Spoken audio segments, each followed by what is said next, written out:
আচ্ছা, এদিকে জঙ্গলটা কোথায়? এই তো স্যার, এদিক দিয়ে চলে যান। স্যার দাঁড়ান, কেন, কি হয়েছে? ওই জঙ্গলে যাবেন না, একটা অদ্ভুত জন্তু বেরিয়েছে, যে যাচ্ছে তার পেছনে মেরে ছেড়ে দিচ্ছে। এই, তুমি কাকে কি বলছো? এই যে দেখছো, ইন্সপেক্টর ম্যান্ডেল আর আমি হাবুলদার জন্ডেল। 5 মিনিট ওয়েট করো, ওই অদ্ভুত জন্তুটার পেছনে মেরে তোমার সামনে হাজির করছি। ঠিক আছে, দেখা যাবে।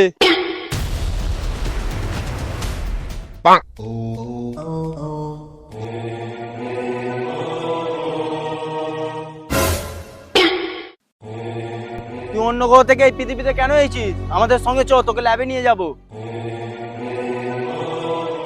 হ্যাঁ, তুমি কি কই মিল গিয়া সিনেমা দেখোনি নাকি? হাতটা মেলাতে হবে, তবেও আমাদের ভাষায় কথা বলতে পারবে। তাই নাকি? তুই এক্ষুনি মরে যাবি। কেন? তোকে তোর হাবুলদার গুলি করে মেরে দিবে। তুই বোকাচোদা, আমায় মারবি কি রে? তোকে এক্ষুনি গুলি করে মেরে দেবো। আমিও লাড়া কম নয়, তোকেও লাড়া এক্ষুনি গুলি করে মেরে দেবো। খুব জোর বেঁচে গেছিস জাদু, এবার পালা মারা, টল বিচিগুলো অপারেশন করে দিবে। मर गया मादर चोट लाला